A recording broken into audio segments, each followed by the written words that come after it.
Hello everyone and welcome back to Heart Breathings. I'm so excited to talk about today's topic. So this is video number 2 in our How to Write a Series. And today we're going to be discussing the differences between character arcs, story arcs, and series arcs. So this is a really fun topic for me. This is something I could probably geek out over and talk about forever. So I'm really excited about today's topic. So let's just dive straight in.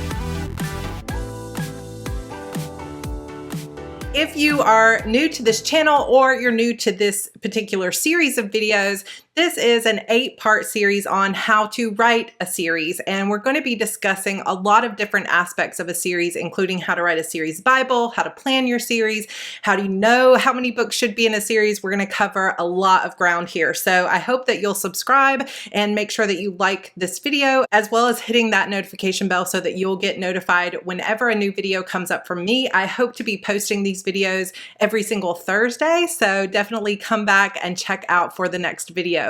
So our first video in this series was about basically an overview of some of the pros and cons of writing a series, and then we talked about the different types of series that exist. So if you missed that video, head back to watch it. I will link it for you down below, as well as in the playlist here for how to write a series. And let's dive into today's topic. Actually, before we get started, I already know that there's going to be some of you asking about this t-shirt and where I got it. So I got this from a shop called A Planned Design, and I will link that for you down below. I also got a couple of paper clips, one that had my name on it that you might have seen in my dream planner setup recently. So go check out her shop. She has this Got Washi shirt and a few other shirts like it in several different colors. So I just got this in the mail yesterday and I'm in love with it. So go check that out. Okay, so diving into today's topic. So difference between a character arc and a story arc, as well as a series arc. Now, next week, we're going to get deeper into how do you plan these different things and how much of it do you really need to know before you start writing a series. So hold on to those great questions because they're probably going to get answered in the next couple of videos. But let's just discuss the basics of these 3 different things because each one of these has its own structure to it. And it's so important to understand the difference between the 3 when you start writing your series. Okay, so when we're talking about story arc versus character arc, it's really pretty simple to understand the difference. A character arc is your character's internal transformation or growth. Your story arc is the external. This is the flow of events in a story, whereas the character arc is internal, the story arc is external. But they do usually flow in a similar manner and they're interconnected with each other. So we'll talk about this a little bit more coming up. Let's go over the details though of what is a character arc. A character arc is the transformation or inner journey of a character over the course of a story. Basically, this is the transformation or the internal personal change that your protagonist goes through throughout the story. If you have multiple POV, then you will have multiple character arcs, and how much that character transforms is often going to be decided by the type of series that you're writing, which is why we discussed this in the very first video, but also the genre that you're writing. So you can't say that every character goes through a major personal transformation because, like I said, it does depend on those things. But let's talk a little bit about what genres you'll commonly see different types of character arc and what structure that character arc usually takes. So the most common type of character arc that you're going to see is a positive character arc, meaning that your character starts out one way that is sort of broken, or they have a lie they believe about themselves that they need to overcome and see the truth. And by the end of the story, they have overcome this and now they are a better person in some way. So think about like Scrooge in A Christmas Carol. He hates Christmas. He's got all these past things that have happened to him that make him hate Christmas, and he has ice around his heart. Then he goes through this entire transformation where he has to face his past, and by the end he is a completely transformed character. That is a character arc, and it plays hand in hand and happens alongside the actual story arc, which we'll talk about in a moment. Usually you're going to see a positive character arc. But sometimes you will have a character who starts out one way and is maybe broken or flawed or believes some kind of lie about themselves. But over the course of the story, either the tragedy that they faced was just too much for them, or something happened to them that turned them to the dark side. Hello, Anakin Skywalker. But every once in a while, you will see that negative character arc where your character goes darker or becomes evil or becomes the villain of a future story or something like that. So sometimes you'll see negative character arcs and sometimes you'll see positive character arcs, but by and large, we're going to be looking at positive character arcs. In general, the character arc that you see most commonly is that your character has some kind of wound or ghost in their past, something tragic or upsetting that has affected them and has made them believe something to be true about themselves that is really a lie. So, for example, you've got Harper in my Shadow Demon saga, who has been passed around from foster home to foster home. Her adoptive father was killed in an accident that she caused. She's had all this trauma and tragedy in her life, and she is confused about her own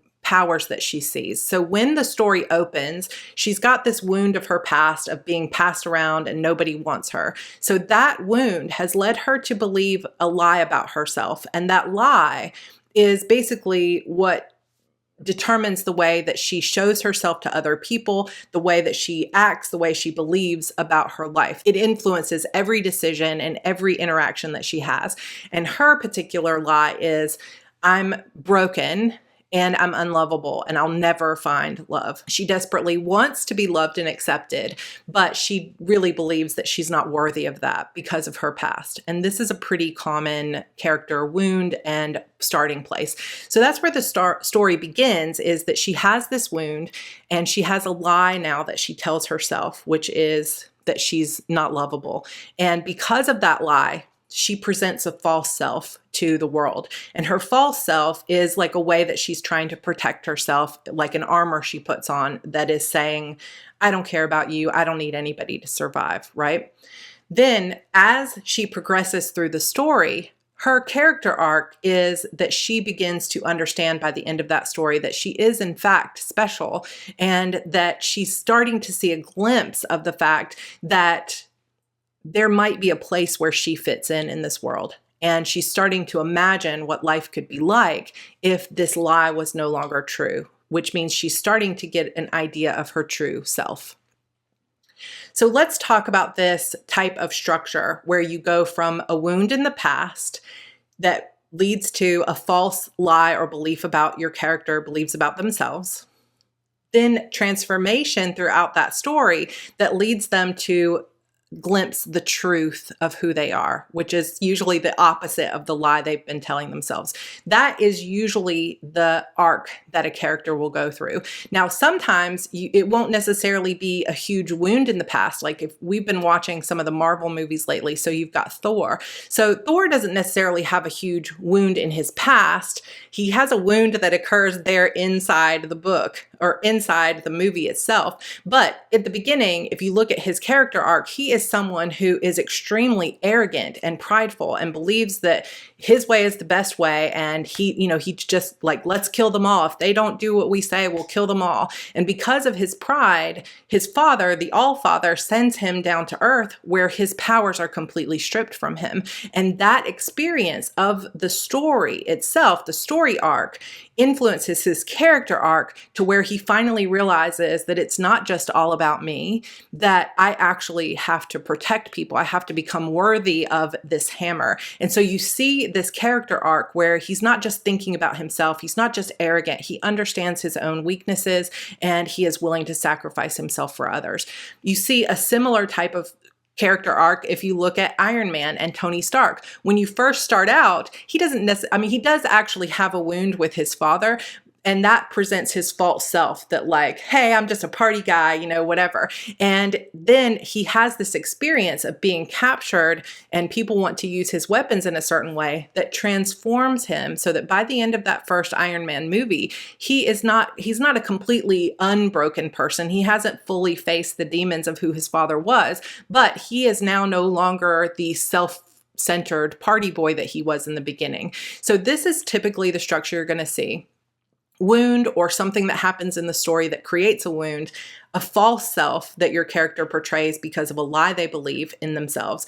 Then this character arc transformation, where at the end of the story, they have started to show their true self, which is usually a better self than they were at the beginning of the story. And this is common story structure stuff, but it plays out differently depending on the type of series that you're writing. When we're looking at a dynamic series, the type of series that builds, each story builds on the last one, you're going to have a major transformation. Like your character will be someone totally different at the end of the story than they were at the beginning of the story.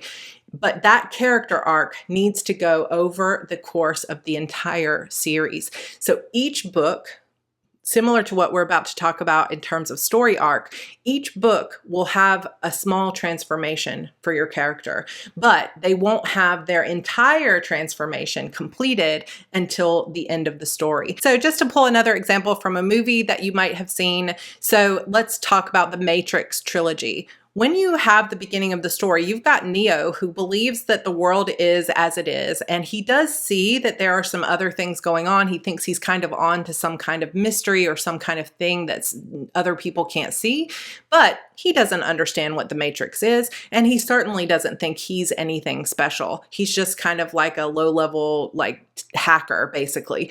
And over the course of that first movie, he does have a significant transformation. His eyes are opened to the way the world really is. He finally starts to fight. He's finally starting to get his skills out from under him, which he has to go through. Not only that story arc for him changes and his skills change, but he has to embrace something within himself. But at the end of that first movie, Neo still does not believe he is the one. He makes an even bigger transformation in the second movie, but he's still not fully grown as a character. He's still not able to fully defeat the big bad and change the world and save everyone because he's not quite internally strong enough. So you can see the transformation he makes in the first movie is pretty significant, but it's not enough. Then his transformation in the second movie, again, is huge, but it's still not enough. And it isn't until that final book and his ultimate sacrifice that we see finally this incredible character transformation. If you want to watch a trilogy where you see a major character transformation in a dynamic series, I highly recommend The Matrix, because what Neo goes through and how he awakens to not only his own power and skill, but to who he needs to be in order to defeat the machines is beautifully done. So with the dynamic series, and we'll talk about this some as we get into planning your series next week, you're going to have that character structure of an arc in every single book, but there will also be an overarching character arc for your main characters. If you're writing a dynamic series that just has a single protagonist, then that one protagonist will make a little bit of headway, and then a little bit more, and then a little bit more, and a little bit more. And the same way the storyline progresses throughout multiple books, their character arc will also progress. One of the biggest pet peeves that many readers have, including myself, is when your character, who is the main character, goes through something that is transformative in the first book, like Harper realizing that she is a little bit special. If you see her overcome that and believe that she's special and lovable in the first book, you can't start the second book with her no longer believing she's lovable. One of the main problems that I see people make with character arcs is that once their character has transformed, they can't go back to who they used to be. There may still be that lingering moment of, man, am I really good enough? Am I really worthy? But because of their past experiences and their past transformation, they should always come back to this place of, I am, and I know I am because I've been through these things. But if you were to watch a character like Harper or like Neo, who doesn't believe he's good enough, and then in the second movie, he still doesn't believe he's good enough, but he comes and he transforms and now he can fight really good. And then he goes to the third movie and now he's back to where he was and he just can't fight anymore because he's, back to not believing in himself. Your readers are going to give up on that character and they're not going to like that character anymore. So as you're writing a dynamic series, you need to keep in mind that your character needs to grow each book in a pretty transformative way. And once they have transformed past a certain lie they believed about themselves and they have come to become their true self, you can't go back. So they need to be now facing another demon, so to speak, some other inner demon, some other belief about themselves. So we'll talk about this more in next week's video on planning, but you need to think about how long your series is going to be, what is your big bad, and how each book can move your character a little bit further toward that ultimate transformation without taking backward steps, at least not too often. So let's talk briefly though about standalone series. With a standalone series, it depends on genre and what type of standalone series. If you're writing romances, let's say it's standalone romances that are interconnected. So it's a small town romance. All of them are set in the same town, but each book is self-contained. That means the character arc also needs to be complete and self-contained in each book. So that means your hero and your heroine should have a complete character arc in each book. And in fact, your character will start with that wound or that lie they told themselves, and then they will go through a bunch of things, usually their own, they will have their own wound to face or their own lie to face, and they will not actually be able to fully fall in love and have a complete climax and resolution for each other where they have a happily ever after until they have overcome that lie they tell themselves. So that means you've got the story arc where your characters are going through things together and they're falling in love, and that's the flow of the plot. But internally, in romance, your characters have to also face that wound or that lie they've told themselves in order to open their hearts enough to fall in love. And of course, there are darker types of romances where there is not such a huge transformation, especially if you're looking at like some erotic romance, you're not going to see such a huge transformation. But then you do have romance series where your characters go through a very large transformation. But the key is that there needs to be some kind of transformation for them to fall in love at the end if you're writing a traditional romance. Now, if you're writing a romance series where it's the same couple, like 50 Shades of Grey, then you'll do it like a dynamic series where it's a little bit of transformation and a little bit more until the final transformation where they have a happily ever after. So you've got to think about what type of series you're writing, because that is going to influence not only your story arc, but also your character arc. When you have standalone or episodic mystery series where you have a sleuth or a detective that you're following,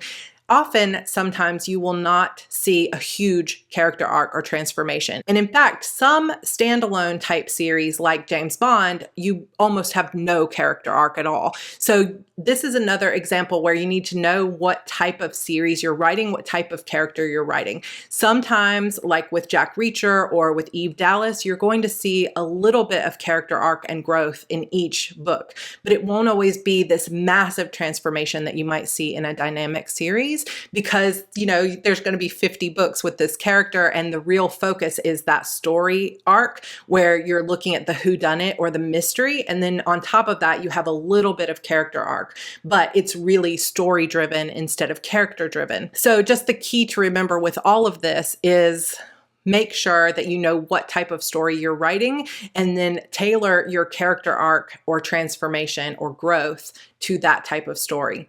So that's the character arc, is the internal shift.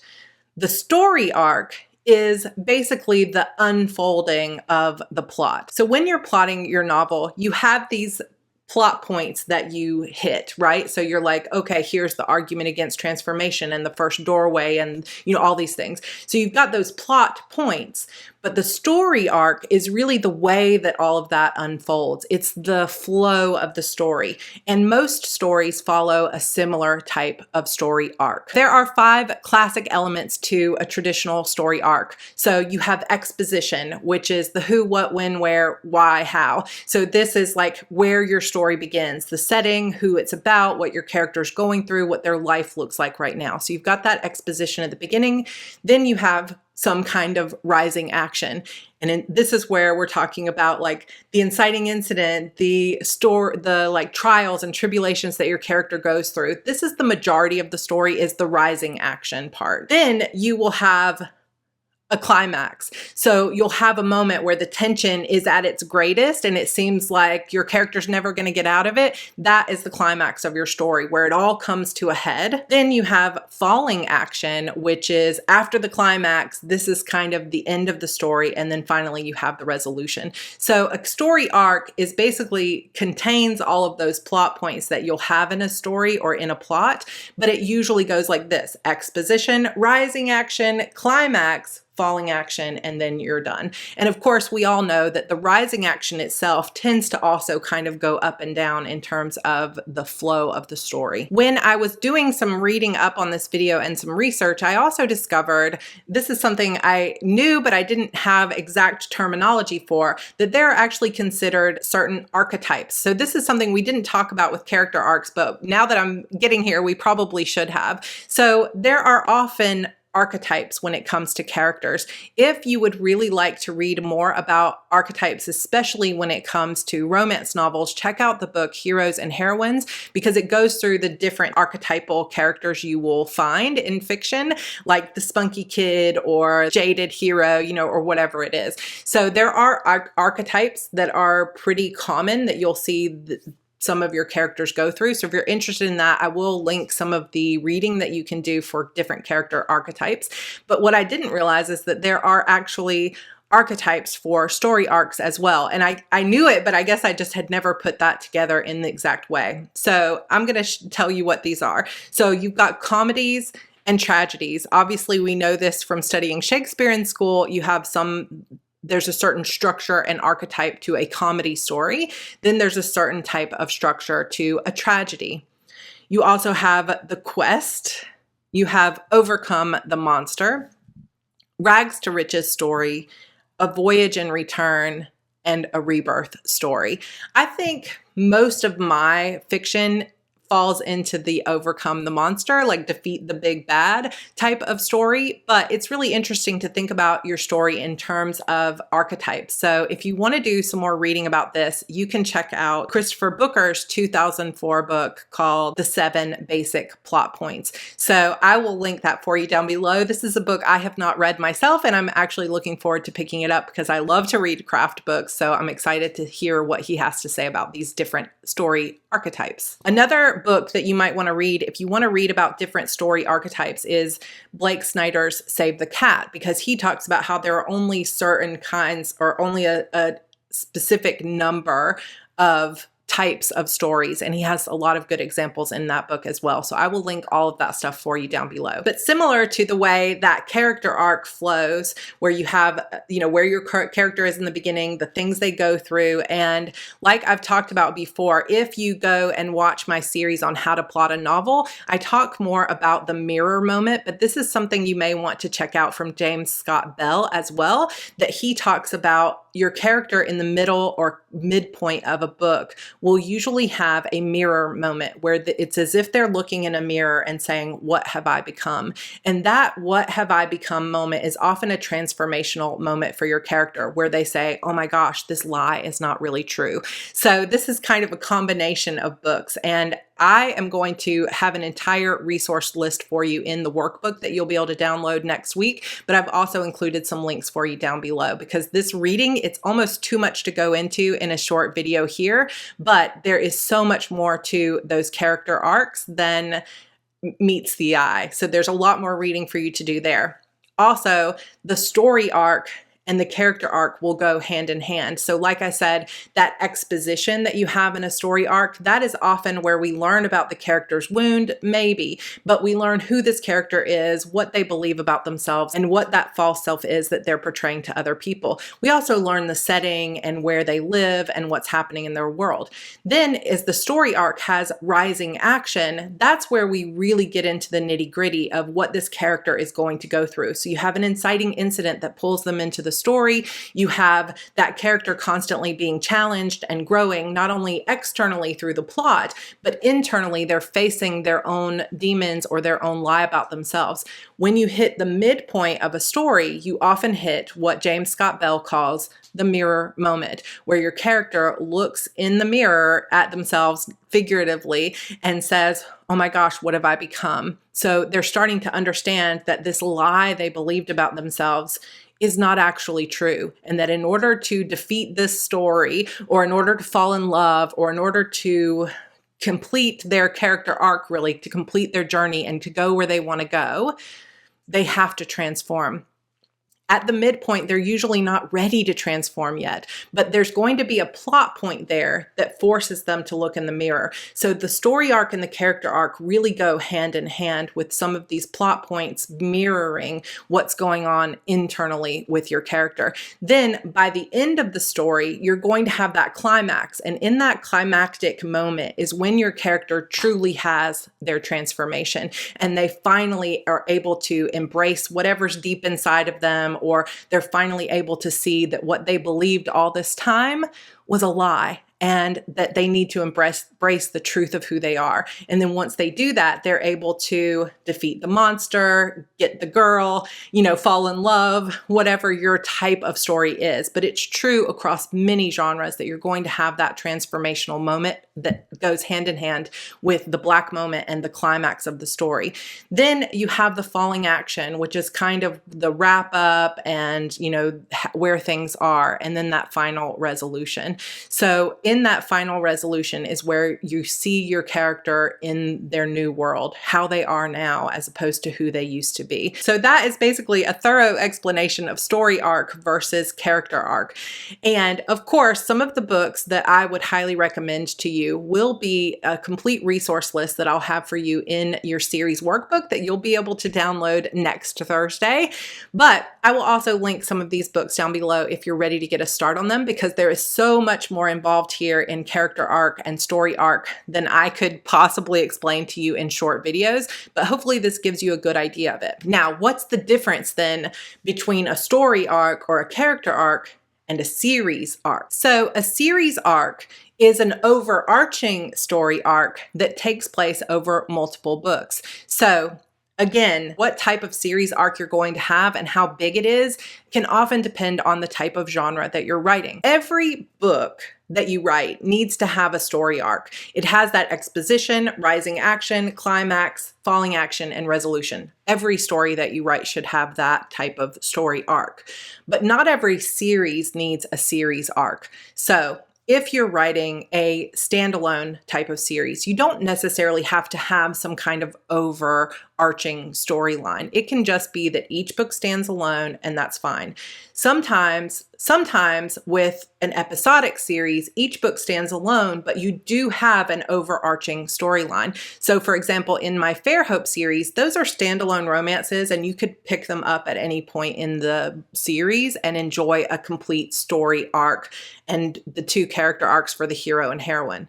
However, there is also a series story arc with my character from the very first book has been through a trauma, and there's a trial that happens, and you don't find out the result of that trial until book 4, and then her full transformation of how that trial affects her and her friends until the final book. So in that case, you just have a light series arc, and it's just something that happens in the background, but it's not the main idea of your series. However, if you have a dynamic series, each individual book will have its own story arc, but there will also usually be a very large series arc that ties all of those books together in a really tight interlocking way. So I saw a blog post where the author compared a series arc to an umbrella with these little archways, and I thought this was pretty brilliant. So I created my own graphic like this, but I will have linked in the description that original blog post where I saw this analogy so that you guys can check it out for yourselves.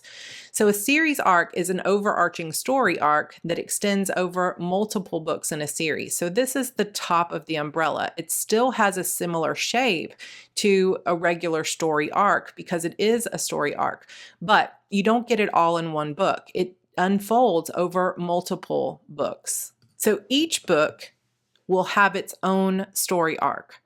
And somewhere in that story arc, it will lead into the main series arc. So it'll present clues, questions, challenges relating to the series arc that happens in each book, and it gradually will bring us closer and closer to the climax and resolution of the main series arc. So in book 1, you're going to have a complete story arc. You'll have the exposition, the rising action, the climax, the falling action, and some type of resolution.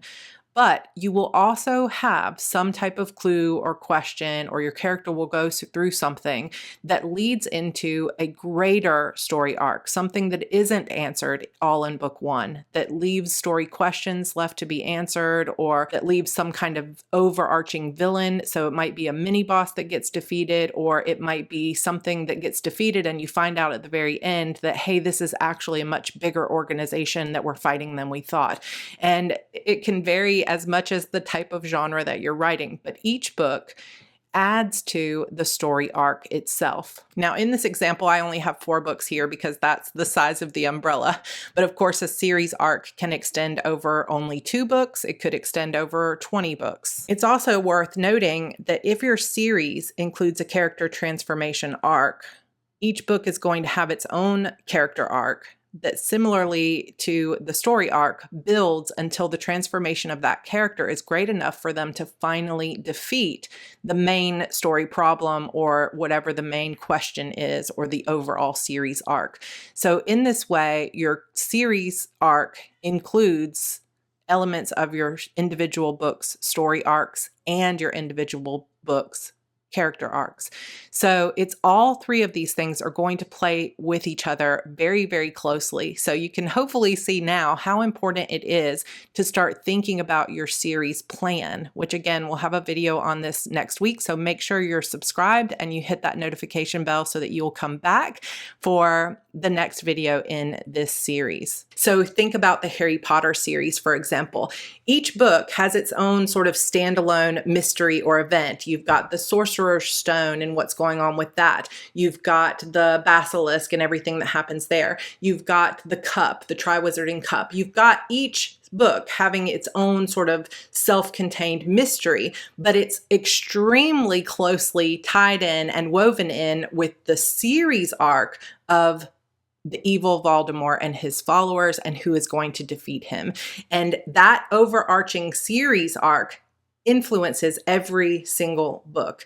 So it really depends on the type of genre, but it's going to take you as the author and creator deciding how strong your series arc is and how much of a part it plays in each one of these books. I would say that with most like fantasy and things like that, the series arc has to do with who's the main villain of the story. And each individual book may fight like a mini boss or have its own self-contained mystery, but something in that story or something in each book will further that main series arc that leads you to the big bad or the big villain of the story. Sometimes you know who that villain is at the very beginning, like you did with Voldemort. Sometimes you just know that there's something funny going on, but you don't learn about that villain, and it's like little pieces of that mystery come together like a puzzle throughout the series. So that series tie-in can be kind of like a subplot that's a small undercurrent of your series until later it becomes like the big main event, or it can be something that influences every single book in the series very strongly. Another thing to note is that you can have multiple series arcs throughout the course of a series. So I do this with my Shadow Demon saga. The first 6 books is basically one series arc where each book leads to the next in uncovering this basically one big bad. But at the end of book 6, it sort of unlocks an even bigger series arc where you understand that this big bad was just the beginning, and now there's another big group or a person that they have to defeat. So then the next 6 books of that series are about defeating not only each individual mini boss, so to speak, but also a larger entire series arc of the High Priestess. And so you can see that sometimes with bigger series, it's often with episodic series, that you'll have a subplot that becomes like a main event, and there will be an umbrella that says, okay, these 6 books belong to one series arc, but then the next 6 books are a different series arc. Or it'll be kind of like this trilogy has the same big bad, but at the end of book 3 they're defeated, and then book 4 sort of introduces a new one. So you can have multiple series arcs throughout the entire series. I think that so much about your character arc, your story arc, and then your series arc really does depend on the type of genre that you're writing and the type of story you want to write. How much each book really builds upon the next, or if they completely stand alone. Because like I said, you could end up with standalone romances that really don't have an overarching series arc. They're just interconnected books, but they don't have one main storyline that flows throughout the entire series. So it's really up to you. You don't have to have a series arc, especially in that type of romance or even mystery, but it's just another way to further tie your books together if you'd like them to be more interconnected. Okay, so I hope that this explanation of character arcs versus story arc versus this overarching series arc was helpful for you. If you have any questions, please be sure to pop them in the comments down below or send me an email at sarah@heartbreathings.com. I am going to have another video for you next week, video number 3, that is all about how to plan your series. With this video, I will have for you a free series planner workbook that will help you to make some of these decisions, to determine what type of genre you're writing, how strong your character arc is going to be, and even map out your series arc and the individual books in that series. But we're also going to have a discussion about how much of that do you need to have planned before you get started? How much do you need to know before you can write the first book? How much do you need to have written before you can publish the first book? We're going to talk about a lot of that stuff. And for that reason, it might be split into a 2-part video. So be prepared for maybe planning your series part 1 and part 2 that will come 1 week after the next. So I'm excited to keep diving into the idea of series writing for you, and I hope that this clarified things for you a little bit. So just to recap, a character arc is the internal journey that your character goes through, and it plays hand in hand with your story arc. And the story arc is the unfolding of the plot. It's the beginning, that rising action, the climax, and then the falling action. It's the flow of your story. Every book needs to have a story arc. Most books will also have a character arc that is self-contained, but also potentially grows throughout the course of a series. Some series will also have a series arc, which is basically just one overarching story arc that still rises in action and will have a climax towards the end of your series, or at least the end of that particular series arc. Not every series needs to have a series arc, but it can be a strong way to tie your books even more closely together. And that's all I have for you. If you have any questions or you have any other great resources besides the ones that I link for you down below, feel free to add those so that you can help add to the community. And make sure that you are subscribed to this channel. Turn on your notifications so that you'll be notified when new videos come up from me. And I will see you guys in our next video on how to plan your series. Bye.